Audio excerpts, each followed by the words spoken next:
तो आइए बैठ जाओ। तो देखिए बच्चों, आज कहाँ पढ़ना आज हम लोगों को, आज स्टार्टिंग करते हैं। आज आपका स्टार्ट होगा गांधी युग के बारे में, ठीक ना। तो आज से गांधी युग जी के बारे में आज से हम लोग आज फिर से देख लो, कल वाला अपलोड नहीं हो पाया था, वो खराब हो गया पूरा वीडियो। उसको हम डिलीट कर दिए हैं, थोड़ा देख लो ना, आज अकेले में का दिक्कत है। ठीक, तो आज आपका जो चलेगा गांधी युग चलेगा, ठीक ना। देखें, गांधी युग, तो गांधी युग आज आपका टॉपिक है, गांधी युग, ठीक ना। देखिए गांधी युग में एक चीज जानते रहेगा बच्चों, अब गांधी जी के बारे में पढ़े पूरा एकदम एक्सप्लेन करके चलते हैं हम लोग, ठीक। देखिए गांधी जी का जन्म कब हुआ था, इनका जन्म हुआ था 2 अक्टूबर 1869 को इनका जन्म हुआ था। स्थान कहाँ है, मतलब कि जगह पे हुआ था, तो गुजरात के पोरबंदर में, गुजरात के पोरबंदर में। महात्मा गांधी का जन्म कहाँ हुआ था, गुजरात के पोरबंदर में हुआ था, ठीक। इनके पिता का क्या नाम था, इनके पिता का नाम था करमचंद गांधी। क्या नाम था, करमचंद गांधी। इनकी माता क्या नाम था, माता का नाम पुतली बाई। क्या नाम था, पुतली बाई, ठीक ना। उसके बाद बता दे बच्चों कि गांधी जी की जो शादी हुई थी, इनकी शादी 14 वर्ष की उम्र में हुआ था। कितने वर्ष की उम्र में, 14 वर्ष की उम्र में इनकी शादी कस्तूरबा बाई से हुआ था, कस्तूरबा बाई से इनकी शादी हुआ। ये कौन थी, इनकी पत्नी थी। कौन थी, पत्नी। तो ध्यान समझिएगा, देखिए बच्चों, तो गांधी जी को पढ़ने के लिए इनके मम्मी पापा भेजे थे लंदन, ठीक। लंदन में इनको भेजा गया था कानून की पढ़ाई करने के लिए। किसकी पढ़ाई करने के लिए, कानून की। तो जब ये लंदन से कानून की पढ़ाई करके वापस जब भारत में आए थे ना, तो इनको लोग बैरिस्टर कहते थे, बैरिस्टर। तो उस समय जो कानून की पढ़ाई विदेश से करके आते थे ना लोग, उनको बैरिस्टर कहते थे। तो ये भारत में आए, तो भारत में जब एक कानून की पढ़ाई करके भारत में आए, तो उस समय भारत में एक जो है बहुत बड़ा व्यापारी था, ठीक ना। हालांकि व्यापारी वाली कहानी बता देते हैं, तो थोड़ा सा बीच में भी इनके बारे में बता दें। जैसे महात्मा गांधी की शादी किससे हुआ था, 14 साल की उम्र में कस्तूरबा बाई से। एक चीज जानते रहिएगा बच्चों, कस्तूरबा बाई से मतलब कि इनके 4 बेटे थे। कितने बेटे थे, 4 बेटे। उन चारों बेटों का नाम जान लीजिए। इनके 4 बेटे जो थे, हरिलाल, हरिलाल, मणिलाल, मणिलाल, रामदास, रामदास, फिर देवदास। इनके कई बेटे थे, 4 बेटे थे। हरिलाल, मणिलाल, रामदास, देवदास। महात्मा गांधी जी कुल 4 बेटे थे टोटल, ठीक ना। उसके बाद बता दे बच्चों, 1893 का डेट था, 1893, जब महात्मा गांधी जी लंदन से कानून की पढ़ाई पूरी करके जब भारत वापस आए, 1893 में भारत का एक बहुत बड़ा व्यापारी था जिसका नाम था दादा अब्दुल्ला। क्या नाम था, दादा अब्दुल्ला। इसका बिजनेस दक्षिण अफ्रीका तक फैला था। तो दक्षिण अफ्रीका में एक अंग्रेज से झगड़ा हो गया इसका, ठीक, हाथापाई हो गया। तो दादा अब्दुल्ला आया, जो है इसके नाम से मुकदमा हो गया। तो दादा अब्दुल्ला आया, तो जो है ये अपना जो केस लड़ने के लिए ना महात्मा गांधी को दे दिया 1893 में। तो महात्मा गांधी जी दादा अब्दुल्ला का केस लड़ने के लिए दक्षिण अफ्रीका गए थे। कहाँ गए थे, दक्षिण अफ्रीका। और दक्षिण अफ्रीका में 1893 में केस लड़के क्या किए, दादा अब्दुल्ला को जिता दिए। दादा अब्दुल्ला क्या किए, जिता दिए। दादा अब्दुल्ला जीत गया, ठीक। यानी कि 1893 का केस में क्या किए, दादा अब्दुल्ला को जिता दिए। जब जिता दिए तो दादा अब्दुल्ला बहुत खुश हुए, इनका कॉन्फिडेंस लेवल बढ़ गया महात्मा गांधी जी का। उसके बाद फिर क्या हुआ बच्चों, बता दें कि जो गांधी जी थे दक्षिण अफ्रीका में ही गांधी जी नेताल कांग्रेस की स्थापना की थी। किसकी स्थापना, नेताल कांग्रेस की स्थापना किए थे, कांग्रेस की स्थापना किए थे गांधी जी। दक्षिण अफ्रीका में किसकी स्थापना की, नेताल कांग्रेस की। उसके बाद बता दें बच्चों कि नेताल दक्षिण अफ्रीका का एक राज्य है। तो नेताल राज्य में एक जो है स्टेशन है जिसका नाम है उस स्टेशन का मतलब नैनीताल राज्य में एक स्टेशन है, ठीक ना, और जिसका नाम है जो है पिट्समार्टिनबर्ग। नैनीताल राज्य में क्या है, एक स्टेशन, यहाँ थोड़ा ऊपर से बताते हैं।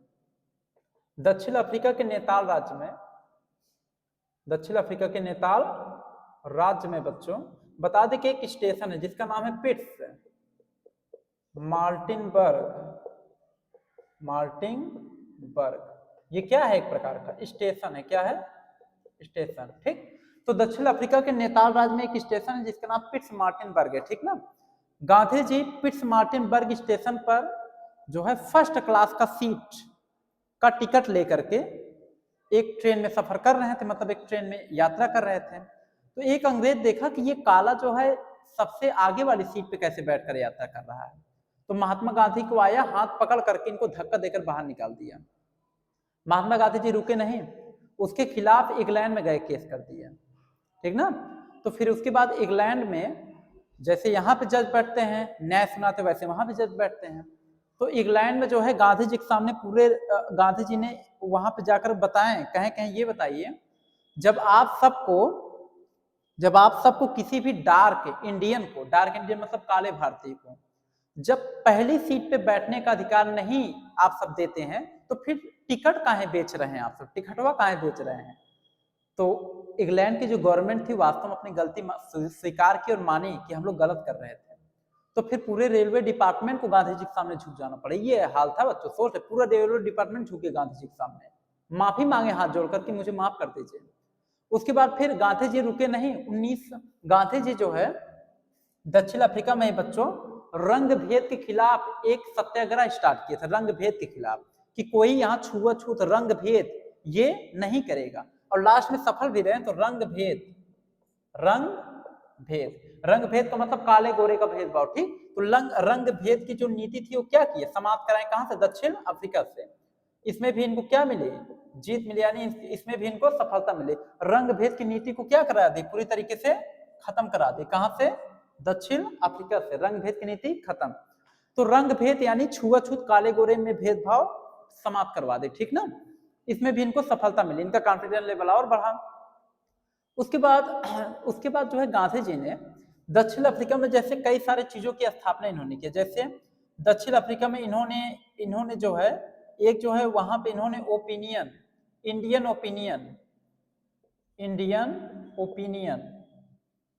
ओपिनियन नाम की पत्रिका एक लिखे थे, पत्रिका प्रकाशन करवाए थे इंडियन ओपिनियन नाम की, ठीक। बाद में इसका आगे चलकर कई भाषाओं में अनुवाद किया गया, ठीक ना। उसके बाद क्या हुआ कि महात्मा गांधी वहां पे दक्षिण अफ्रीका में एक फेनिक्स फॉर्म की स्थापना किए थे, फेनिक्स फॉर्म की भी स्थापना की दक्षिण अफ्रीका में, ठीक ना। उसके बाद जब महात्मा गांधी बच्चों क्या हुआ कि आपका एक डेट आया 1905 का, कौन सा डेट आता है, 1905 का, 1905 का। थोड़ा सा आगे हम लोग देखते हुए चलते हैं। 1905 में क्या हुआ था बच्चों कि महात्मा गांधी जी ना पूर्ण रूप से ब्रह्मचर्य को अपना लिए थे। किसको अपना लिए थे, ब्रह्मचर्य को। 1905 में 1905 में ध्यान देखेगा, 1905 में गांधी जी ने जो है ब्रह्मचर्य को फॉलो किया। किसको फॉलो किए, ब्रह्मचर्य अपना लिया। ब्रह्मचर्य का मतलब जानते करते हो, ब्रह्मचर्य को अपना लिया। उसके बाद फिर 1907 की घटना है बच्चों। 1907 में क्या हुआ था, अंग्रेजों ने एक एक्ट लाया था जिसका नाम रखा था एशियाटिक रजिस्ट्रेशन एक्ट। अंग्रेजों ने एक एक्ट लाया जिसका क्या नाम दिया, एशियाटिक रजिस्ट्रेशन एक्ट। अंग्रेजों का कहना था कि अगर चाहे चाइनीज मजदूर हो चाहे इंडियन भारतीय मजदूर हो, ठीक ना, दोनों मजदूरों को दक्षिण अफ्रीका में आकर के अपना क्या करवाना पड़ेगा, रजिस्ट्रेशन करवाना पड़ेगा। चाहे चाइनीज मजदूर हो चाहे भारतीय मजदूर हो, दोनों मजदूरों को, चाइनीज और भारतीय मजदूरों को दक्षिण अफ्रीका में आकर के रजिस्ट्रेशन करवाना पड़ेगा, तभी उनके साथ हम लोग नागरिक जैसा व्यवहार करेंगे। अगर आप रजिस्ट्रेशन नहीं करवाएंगे तो हम आपके साथ नागरिकों जैसा व्यवहार नहीं करेंगे। तो वास्तव में ये लोग परेशान कर रहे थे भारतीय मजदूरों और चाइनीज मजदूरों को। महात्मा गांधी जी देख रहे थे मजदूर जा रहे थे रजिस्ट्रेशन करवाने, अंग्रेज रजिस्ट्रेशन में नहीं करते थे, बहका रहे थे। तो महात्मा गांधी जी ने इसके खिलाफ आंदोलन चलाया, ठीक ना। इसके खिलाफ महात्मा गांधी जी ने आंदोलन चलाया और जब महात्मा गांधी जी ने इसके खिलाफ आंदोलन चलाया बच्चों, तो बता दे कि महात्मा गांधी जी ने इसको ब्लैक कानून कहा था। क्या कहा था? ब्लैक कानून कहा था। महात्मा गांधी जी ने इसको ब्लैक कानून कहा ये एक काला कानून है, ठीक। और बाद में चल करके एशियाटिक रजिस्ट्रेशन एक्ट अंग्रेजों को अपना वापस लेना पड़ा, ठीक ना। बाद में चलकर इसको क्या किया गया, रद्द कर दिया, वापस लेना पड़ा अंग्रेजों को, ठीक ना। इसमें भी महात्मा गांधी जी को सफलता मिला। तो देख रहे हो, पहले दादा अब्दुल्ला केस में सफल हो गए, उसके बाद फिर रंगभेद खत्म किया दक्षिण अफ्रीका से, फिर उसके बाद फिर एशियाटिक रजिस्ट्रेशन एक्ट को वापस लौटा दी। कितना कॉन्फिडेंस लेवल इनका कितना हाई होता गया, देख रहे हो ना।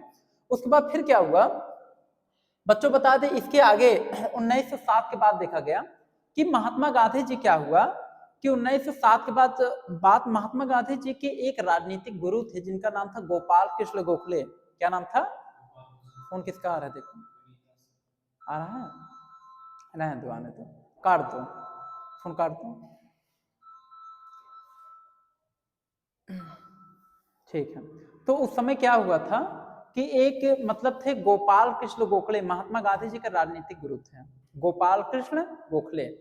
तो जो महात्मा गांधी जी के राजनीतिक गुरु थे गोपाल कृष्ण गोखले, इनका कहना था, इन्होंने महात्मा गांधी जी से बताया, महात्मा गांधी जी उस समय भारत वापस आना चाहते थे। तो गोपाल कृष्ण गोखले ने महात्मा गांधी जी से कहा कि देखिए गांधी जी, आप भारत जाइएगा तो पहले भारत की स्थिति परिस्थिति समझ लीजिएगा, तब जाकर भारत में आंदोलन कीजिएगा, पहले मत कीजिएगा। तो महात्मा गांधी जी ने इनका बहुत सम्मान करते थे, गोपाल कृष्ण गोखले का। ये महात्मा गांधी जी के राजनीतिक गुरु थे। उसके बाद एक लियो टॉलस्टॉय नाम का एक विद्वान था। महात्मा गांधी जी अपने जीवन में जितना आंदोलन कर रहे थे ना, आंदोलन की पूरी रूपरेखा लियो टॉलस्टॉय सीखे थे। लियो टॉलस्टॉय ने महात्मा गांधी जी से कहे थे देखिए, जब पूरे देश की जनता जब आपसे जुड़ी हो, ठीक, तो उस समय अगर किसी भी सरकार से अगर अपनी बात मनवाना हो तो आप भूख हड़ताल पे बैठ जाए, भूख हड़ताल पे, गवर्नमेंट को जबरन आपकी बात मानना पड़ जाएगा। लियो टॉलस्टॉय का बहुत रेस्पेक्ट करते थे गांधी जी, समझ गए, उनके विचारों से बहुत प्रभावित थे गांधी जी लियो टॉलस्टॉय से। उसके बाद क्या हुआ कि 9 जनवरी, ध्यान देखिएगा, उसके बाद हुआ क्या बच्चों, 9 जनवरी 1915 को गांधी जी भारत वापस आए, इंडिया वापस आए। 9 जनवरी 1915 को गांधी जी भारत में वापस आए। तो बच्चों बता दें, इसी 9 जनवरी को ही मनाया जाता है जो है प्रवासी भारतीय दिवस के रूप में। किस रूप में? प्रवासी भारतीय दिवस, जानते रहना, प्रवासी भारतीय दिवस के रूप में मनाया जाता है, ठीक ना। और 2 अक्टूबर को क्या मनाया जाता है? 2 अक्टूबर गांधी जयंती, 9 जनवरी को प्रवासी भारतीय दिवस के रूप में मनाया जाता है। तो 1915 में भारत वापस आए, 1 साल इनको लग गया।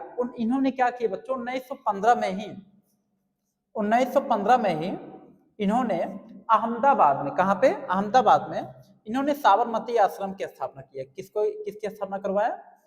साबरमती आश्रम की इन्होंने स्थापना करवाया। और ये जो साबरमती आश्रम पड़ता है बच्चों, ये कहां पड़ता है? अहमदाबाद में, अहमदाबाद में पड़ता है। साबरमती आश्रम की स्थापना अहमदाबाद में पड़ता है, ठीक ना।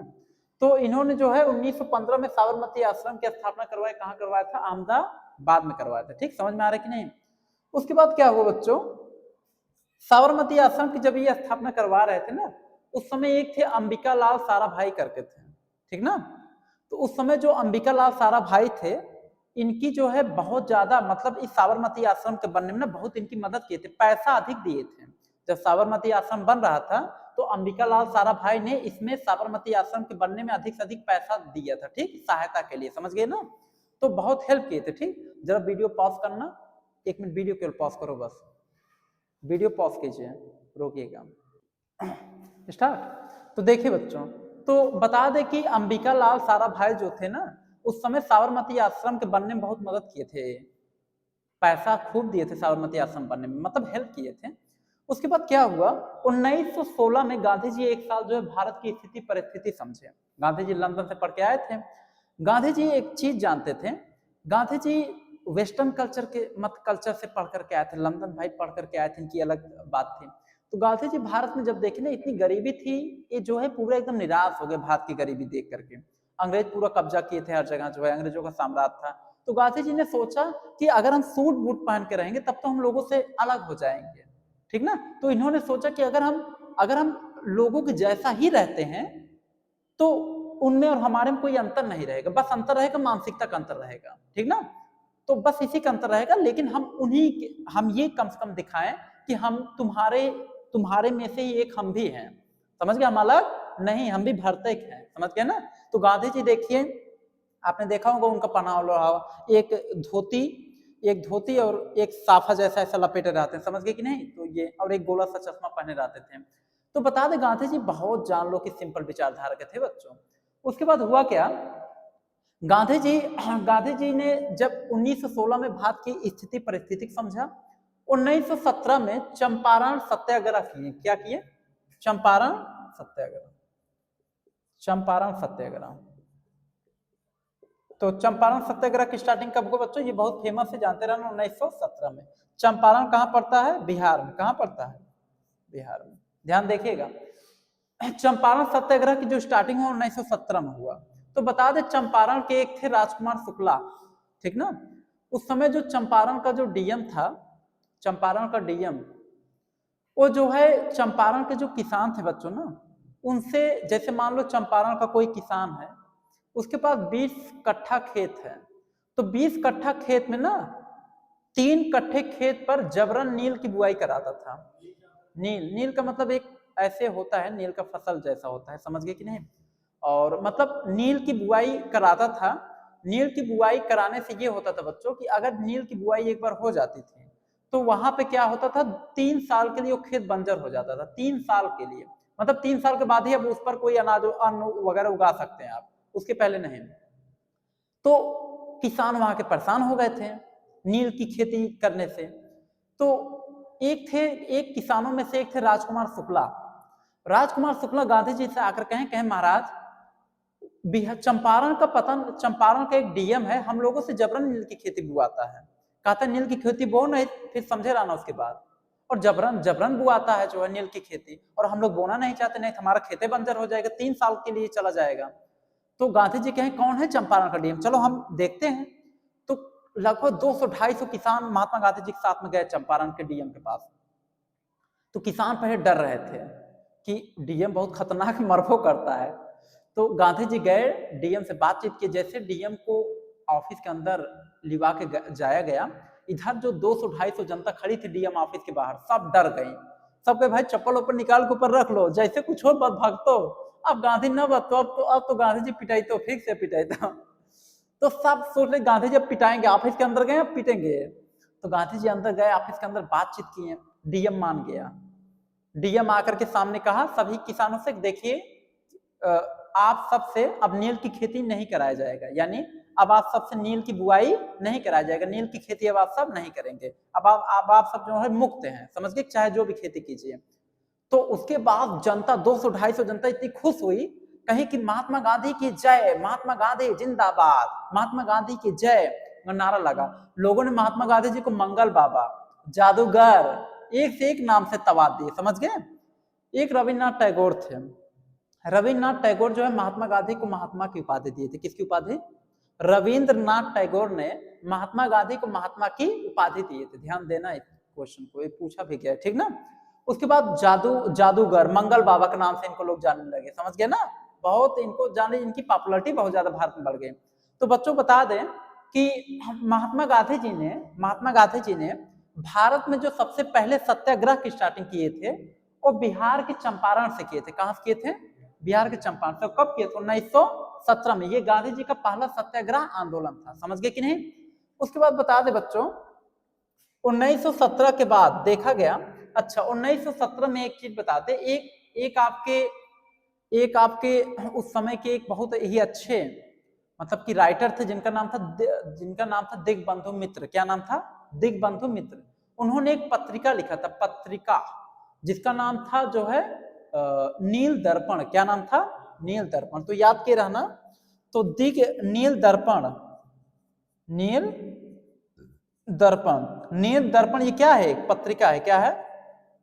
नील दर्पण पत्रिका को किसने लिखा है बच्चों? ये क्वेश्चन पूछा जाता है। दिग्बंधु मित्र ने। किसने लिखा है? दिग्बंधु मित्र ने लिखा है। ठीक ना। तो दिग्बंधु मित्र ने जो है नील दर्पण पत्रिका को क्या किया था, लिखा था। अच्छा, नील दर्पण में आप किस चीज को पढ़ेंगे, तो जो जो नील विद्रोह हुआ था ना, नील की खेती नहीं करना चाहते किसान ना, इन सबका पूरा चर्चा इसी नील दर्पण में क्या किया गया, दिखाया गया है। समझ गए कि कैसे गांधी जी मतलब उससे अंग्रेज डीएम से कैसे बात करते हैं, कैसे डीएम आकर कहता है कि नील की खेती से अब आप सब मुक्त हैं, सब पूरा विवरण इसमें दिया गया है। ठीक ना। तो इसके रचनाकार कौन है, दिग्बंधु मित्र है। समझ गए, नील दर्पण की पत्रिका है। उसके बाद क्या हुआ, 1918 में खेड़ा आंदोलन होता है। तो खेड़ा आंदोलन ऐसे बता देते, कल इसका एक्सप्लेन कर देंगे। ठीक, हाँ। तो खेड़ा आंदोलन देख लो हल्का सा। ठीक, तो देखिए एक चलता है खेड़ा आंदोलन। खेड़ा आंदोलन क्या होता है, गुजरात का एक जगह है खेड़ा, वहां पे वहां के जो किसान रहते हैं, वहां क्या रहता है, खेड़ा में अकाल पड़ जाता है, अकाल अकाल पड़ जाता है, किसान टैक्स नहीं दे पाते, और अंग्रेज जो है टैक्स में कोई कमी नहीं करते हैं, कहते हैं हमें जितना टैक्स है उतने लेंगे। तो महात्मा गांधी जी लोग जाकर कहते हैं, गांधी जी बाद में टैक्स में बहुत कमी कराते हैं। ठीक ना। अब एक खेला वाला आंदोलन कल चलेगा। ठीक, तो आज के लिए बच्चों इतना ही, इसके आगे का वीडियो आपका नेक्स्ट डे चलेगा।